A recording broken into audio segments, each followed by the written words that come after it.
하나님, 전능하신 하나님께 간절히 기도하므로 아버지 하나님 치유의 기적을 누리게 하여 주옵시고 그것으로 인하여 하나님께 영광 돌릴 수 있도록 우리 주님 축복하여 주옵소서. 우리 우한기 귀한 믿음의 아들들 주셨사오니 하나님 섬기는 교회와 있는 그곳에서 아버지 하나님의 영광을 드러내며 살아가는 귀한 믿음의 아들들 되게 하여 주옵소서. 오늘 이 시간에도 주님께서 친히 말씀하여 주시고 하나님 영광 받으시옵소서. 예수님의 이름으로 기도하옵나이다. 아멘.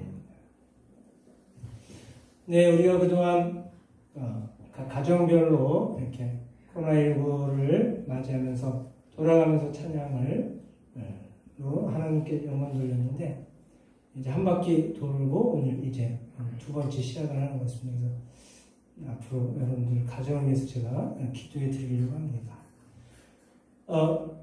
제가 얼마 전에 다큐멘터리를 본 적이 있는데 우리나라에 지금 외국인들, 특별히 여러 교포들, 동포들이 우리나라에 들어와서 참으로 많이 살고 있죠. 인천에만 해도 중국 동포들 사는 지역이 많고 서울 같은 경우도 그렇고 여기저기 하나의 한 타운을 미국에 가면 LA 지역 같은데 우리 한인타운이 있는 것처럼 그런 식으로 들어와서 많이 삽니다. 그래서 여기 가면 여기 우리나라 인천에 갔지만 여기가 중국인지 인천인지 한국인지 헷갈릴 정도로 외국인들로 가득 찬 그런 하나의 타운, 도시가 형성된 것을 볼 수가 있는데 그 다큐멘터리에서 우리나라에 들은 중국 교포들만 집중적으로 이렇게 취재를 해서 어떤 문제가 있는지 또 어떤 아픔이 있고 또 한국 사회에서 어떤 도움을 줄 수 있는지 그거에 대해서 집중 탐구한 그런 프로그램이 있었는데요. 중국 교포들만 사는 그 지역에 보니까 가장 큰 문제가 너무 더럽더라는 거예요. 여러분 세계 어느 나라 가봐도 이 한국처럼 깨끗한 나라가 드뭅니다. 여러분 우리 길거리 가봐도 쓰레기 별로 없잖아요. 여러분 우리가 고속도로 휴게소를 가봐요. 여러분 고속도로 휴게소 화장실 사용 못할 정도로 더럽던가요? 어떨 땐 청소하기 싫어하시는 집에 화장실보다 더 깨끗할 때가 있어요. 향기도 더 좋고.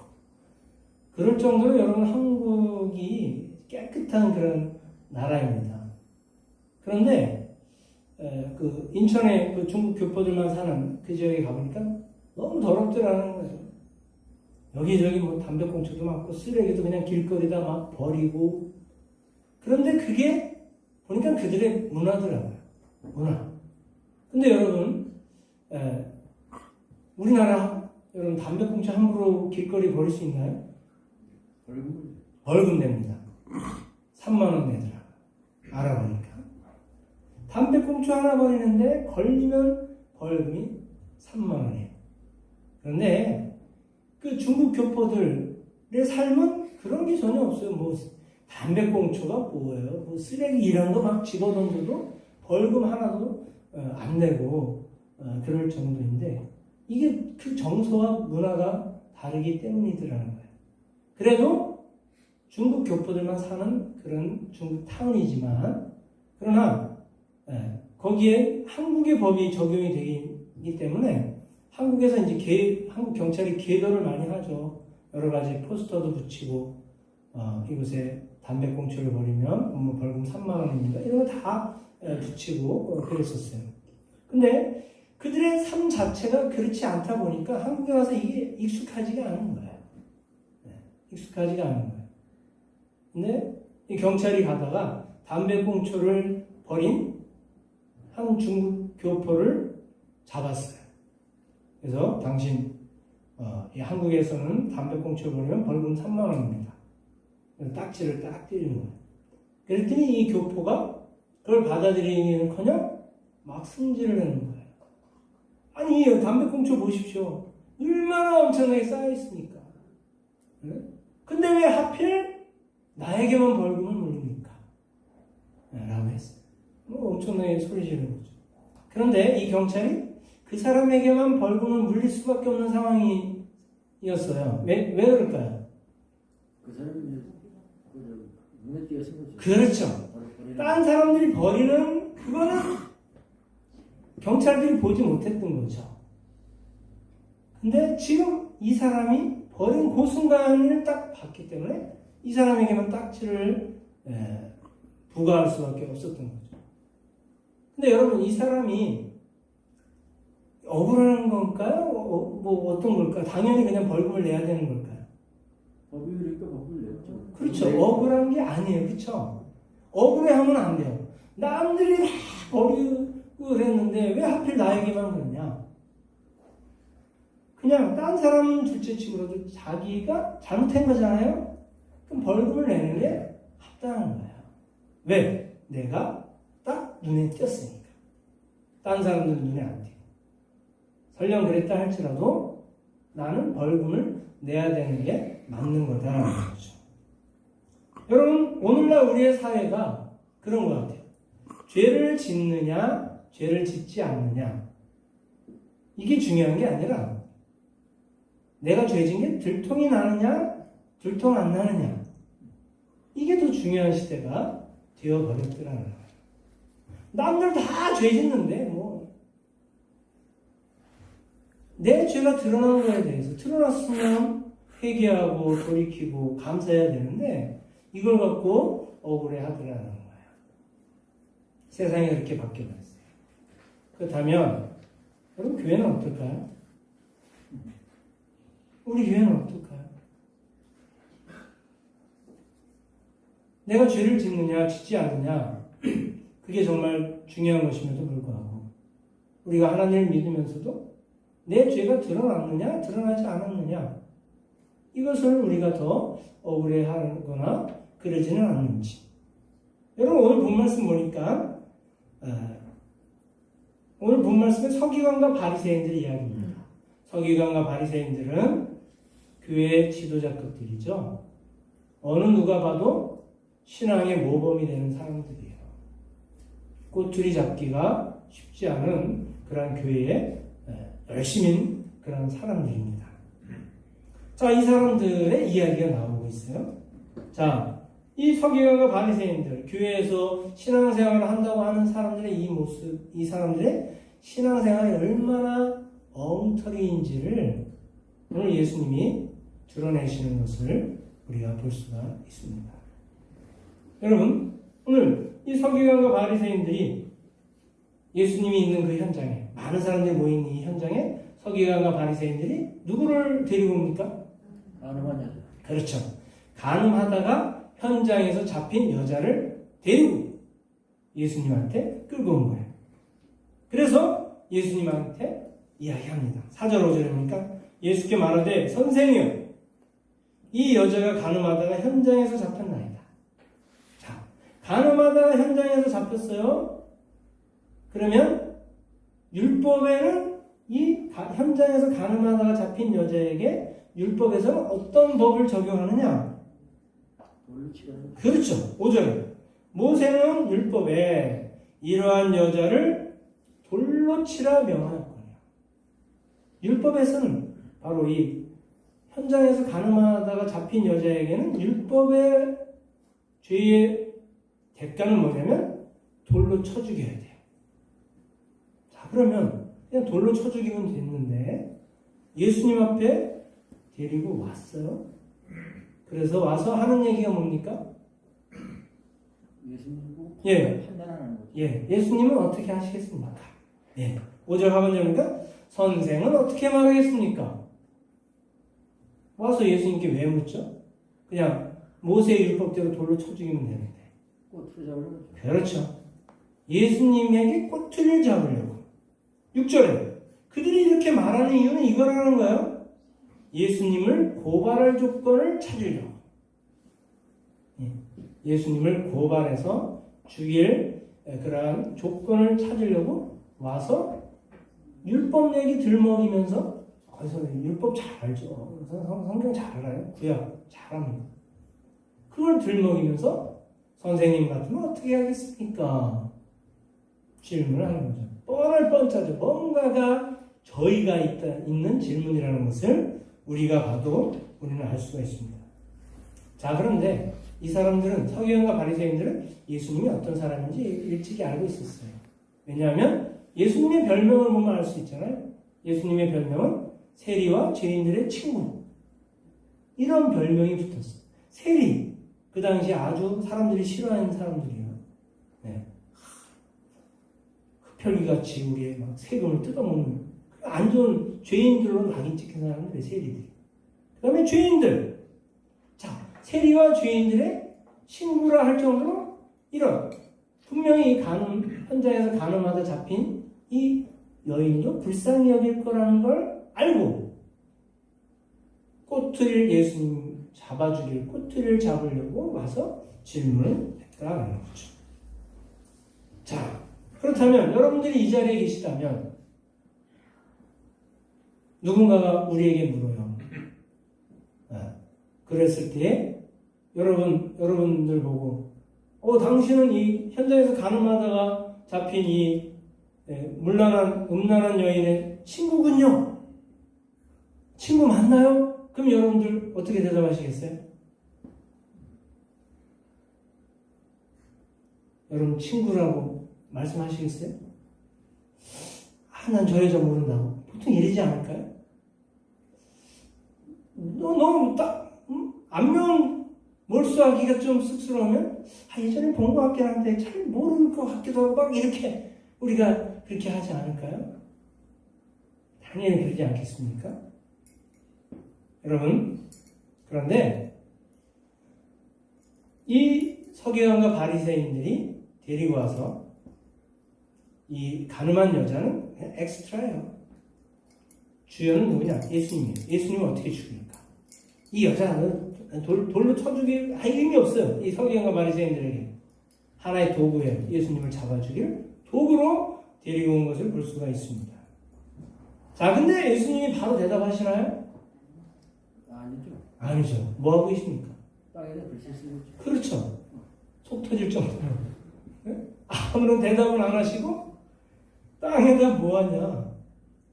6절에 보니까 하반절에 예수께서 몸을 굽히사 손가락으로 땅에 쓰시니 뭐라고 쓰셨을까요?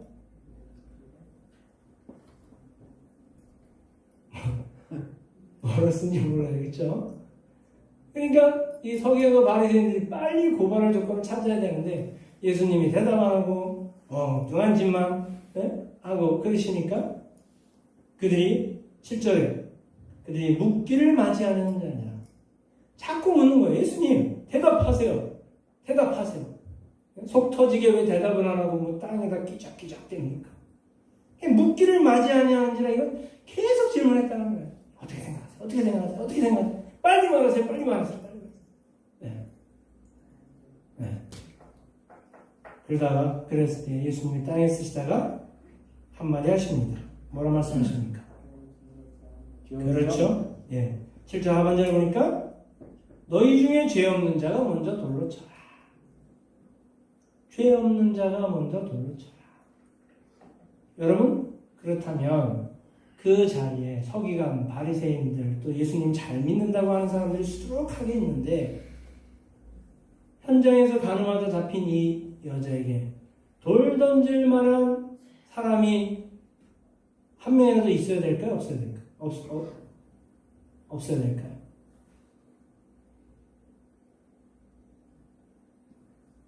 있을 수가 없죠. 그쵸? 사실 우리도 다 그 자리에 있다 할지라도 거기에 돈 던질 만한 사람 한 사람도 없어요. 예. 우리가 음행은 하지 않았다 할지라도 예수님은 여기 음행의 죄가 없는 자가 돌을 던져라 그렇게 하지 않았어요. 죄 없는 자가 돌로 쳐라는 거예요. 여러분, 오늘 이 자리에 죄 없는 성도님들 계신가요? 어떠신가요? 죄 없는 자가 먼저 돌로 쳐라. 예수님은 돌로 쳐라라고 했어요. 그죠? 예, 돌로 치지 마라. 불쌍히 여겨라. 이런 얘기 안 하셨어요. 그냥 돌로 쳐라. 그런 거예요. 돌로 쳐라. 단지 죄 없는 자 있으면 돌로 쳐라. 그리고 이 여자와는 상관없이 다시 예수님은 땅에다 뭔가 또 글씨를 쓰고 계시더라고요. 여러분, 예수님의 이 말씀은 이 여자를 그냥 방치한 건가요? 아니죠. 아니더라고요. 돌로 쳐라라고 말씀했었어요. 그럼 이 여자 방치한 거냐? 아니라는 거죠. 그 앞에 단어, 죄 없는 자가. 이 조건이 이 여인을 살리게 된 거고. 또 반면에 여기 있는 모든 사람들에게 뭐라고 말씀하신 거죠? 너희는 다 죄인이다. 죄인이다. 라는 거죠. 자, 그랬을 때에 돌로 친 사람이 없었어요. 그죠? 돌로 친 사람이 있기는커녕 9절에 보니까 양심의 가책을 느껴 어른으로 시작하여 젊은이까지 하나씩 나가고 이들이 양심의 가책을 느끼기 시작했더라는 거죠. 자신들에게도 비슷한 죄가 다 있다라는 걸 예수님이 한 말씀에 깨달은 거예요. 그 이전까지는 깨닫지 못했어요. 양심의 가책을 느끼지 못했어요. 그냥 이 한 여자를 죽일 일에만, 그리고 그 여자를 통해서 예수님을 죽일 일에만 혈안이 되어 있었지 자기들에게 죄가 있다는 것을 인식을 하지 않았더라라는 것입니다. 여러분, 예수님의 이 말씀 한마디로 인해서 나중에 하나씩 다가가고 그 자리에는 누구만 나왔습니까? 예수님하고 이 가늠한 여인만 단둘이만 남았더라는 거죠. 여러분, 오늘날 우리가 예수님을 만날 수 있는 가장 좋은 조건은 뭐냐? 내 죄를 깨달을 수 있는 가장 좋은 조건은 뭐냐? 예수님을 개인적으로 만나야 된다라는 거죠. 여러분, 이 모든 사람들이 다 죄에 오염이 되어 있어요. 아까 중급포 이야기도 제가 말씀드렸잖아요. 다 죄인이 다 경범죄에 걸려야 돼요. 근데 이 사람이 자기가 걸린 거에 대해서 억울해하고 그러다라는 거죠. 근데 이 사람의 그 죄는 3만 원 벌금 내면 끝나는 거예요. 죄는 없어지는 거죠. 드러나는 거예요, 죄가. 근데 다른 수많은 사람들, 들키지 않은 사람들은 그들의 죄는 드러나지 않았어요. 그렇지만 그들의 죄가 사라진 겁니까? 사라지지 않은 거죠. 근데 이 3만 원 벌금 낸 사람은 죄가 없어진 거죠. 다시는 죄 짓지 않을 가능성이 더 커요. 왜입니까? 벌금의 위력을 알았기 때문에. 여러분, 오늘날 우리의 죄가 드러나지 않았다고 해서 우리는 만족해하고 안전하게 생각하면 안 돼요. 그게 더 무서운 거예요. 더 두려운 거예요. 죄가 드러나지 않은 사람은 자기의 죄인인 걸 고백하지 않습니다. 자기는 늘 의인인 척 그렇게 살다가 큰일 나는 거예요. 그러나 여러분, 우리의 죄가 드러난 거에 대해서 우리는 오히려 감사해야 돼요. 한번 용서받은 죄는 다시는 그 죄에 대해서 벌금을 물리지가 않기 때문에 그런 거죠. 여러분, 무서운 건 뭐냐? 드러난 죄가, 이 가늠한 여인의 죄가 더러운 게 아니에요. 드러나지 않은, 돌돌 들려고 준비했던 그 사람들이 더 큰 문제라는 거죠. 여러분, 예수님께서 죄인들의 친구가 되어주신 이유가 뭘까요? 그들의 죄를 드러내기 위한 것이다라는 거죠. 여러분, 오늘날 많은 사람들은 자기의 죄가 드러나지 않았다고 해서 안전하게 생각해요. 그러면서 우리는 다 늘 남을 정죄하기에 바빠요. 남을 정죄하기에 너무너무 바빠요. 너 죄졌구나. 너 신앙생활을 그따위로 하냐고. 우리가 남을 정죄하기에 너무너무 바빠요. 그러다가 자기 죄를 정작 들여보지도 못하고 마지막 심판 때 죄 없는 자가 돌로 쳐라라고 했을 때 자기에게 죄가 있는 걸 인식하면 그때 너무 늦는다라는 거예요. 여러분, 그러므로 우리가 이 마지막 시대에 우리에게 가장 큰 축복은 뭐냐? 죄를 깨달을 수 있다는 것. 이것이 이 마지막 시대에 교회를 온전히 회복할 수 있는 방법이고, 죄를 막는 방법이 바로 여기에 있다는 것입니다. 여러분, 이제 이 가늠한 여인하고 예수님 단둘이 만났어요. 그랬을 때 예수님이 이 여인에게 묻습니다. 뭐라고 묻습니까? 10절에 예수께서 일어나서 여자 외에 아무것도 없는 것을 보시고, 아무도 없는 걸 보시고 이제 단둘이 있는 그 상황에서 예수님이 이 여자에게 뭐라고 말씀합니까? 나도 내 죄를 정죄. 그렇죠. 11절에 나도 너의 죄를 정죄하지 아니하노니 다시는 죄를 범하지 말라. 나도 너의 죄를 정죄하지 아니하노니 이게 뭐 말합니까? 너의 죄는 이미 다 드러났으니 드러난 죄는 용서받은 거겠죠. 네. 그러므로 다시는 죄를 범하지 말라. 새로운 회복의 메시지를 그에게 전하는 것을 볼 수가 있습니다. 여러분, 우리는 자꾸 죄를 드러내야 돼요. 그래서 요한일서 1장 9절에 보니까 하나님은 미쁘시니 우리 죄를 만약 우리가 우리 죄를 자백하면 하나님은 미쁘시고 의로우사. 가장 중요한 건 뭐냐? 우리가 우리의 죄를 자백해야 된다는 거. 숨기면 안 된다는 거야. 자꾸 드러내야 된다는 거야. 우리의 죄를 자백하면 하나님은 미쁘시고 의로우사 우리 죄를 사하시며 모든 불의에서 우리를 깨끗게 하실 것이요 라고 말씀하고 있습니다. 우리가 깨끗하게 될 수 있는 비결, 모든 불의에서 용서받을 수 있는 비결은 뭐냐? 자백을 해야 된다는 거예요. 남의 죄를 우리가 자꾸 드러내고 정죄하고 비판하고 그러는 게 아니라 주님 앞에 1대1로 단둘이 만나서 나의 죄를 자백하고 통회할 때에 정말 우리는 잃었던 그러한 능력과 또 참된 신앙의 거룩함을 우리가 회복할 수 있을 것이다 라는 것입니다. 여러분, 예수님은 죄인을 늘 공정하고 불쌍히 여기셨어요. 그러나 무조건 그냥 용서하신 건 아니에요. 그들의 죄가 드러나야 용서가 된다는 것입니다. 여러분, 오늘날 우리가 정말로 돌 던져야 될 대상은 누굴까요? 자기 자신입니다. 자기 자신에게 우리는 돌을 던져야 되죠.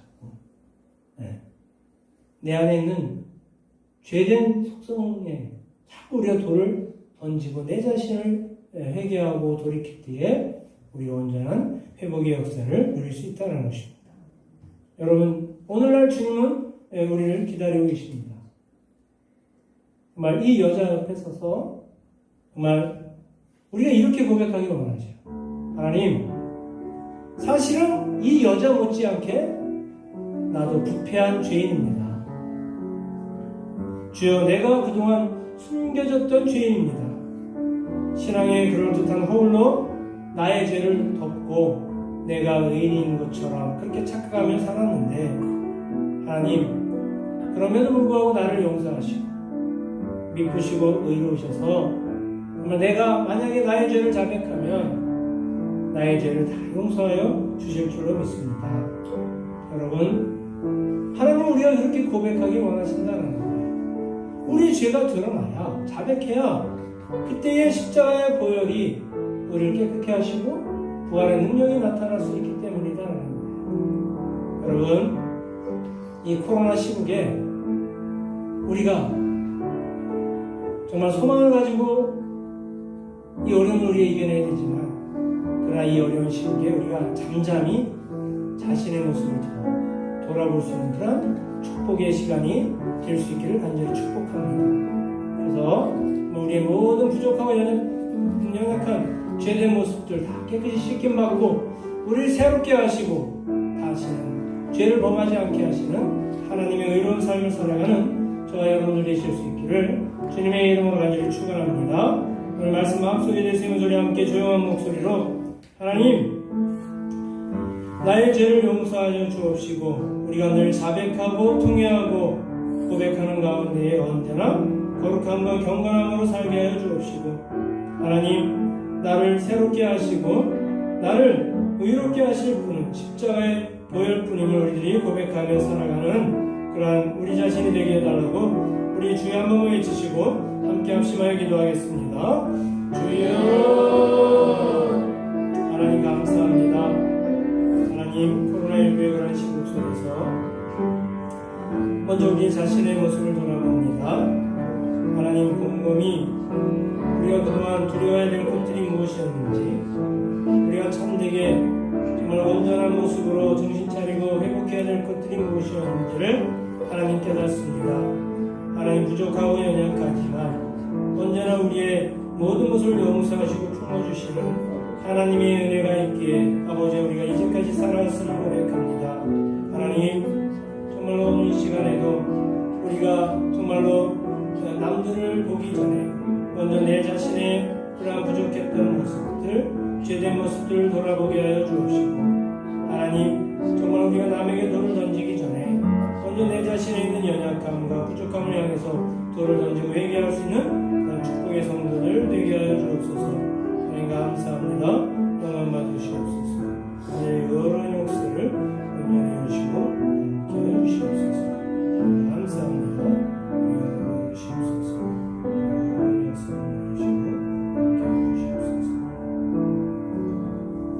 하나님 감사합니다.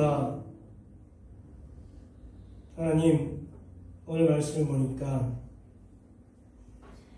우리가 다른 사람들에게 그동안 돌을 던지는 행위들을 참으로 많이 했는데, 그러나 정작 돌을 맞아야 될 대상은 우리 자신임을 다시 한번 깨닫습니다.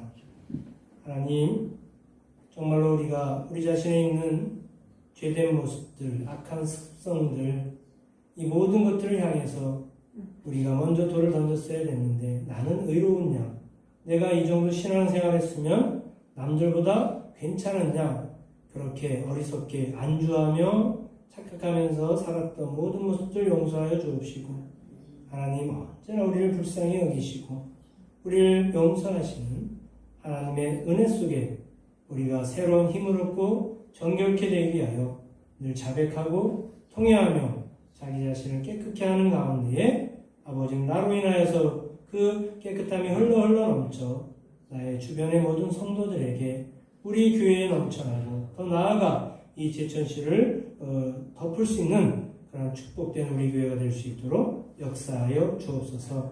하나님, 코로나19의 어려운 상황들 속에서 우리 사랑하는 모든 성도님들도 어렵고 힘들겠지만 하나님, 믿음으로 잘 이겨나가게 하여 주옵시고, 아버지 하나님, 주님께서 회복시키시고 주님께서 다시금 원상태로 복귀시키기까지 우리가 믿음의 굳건함을 잘 지켜갈 수 있도록 역사하여 주옵소서. 예수님의 이름으로 기도하옵나이다.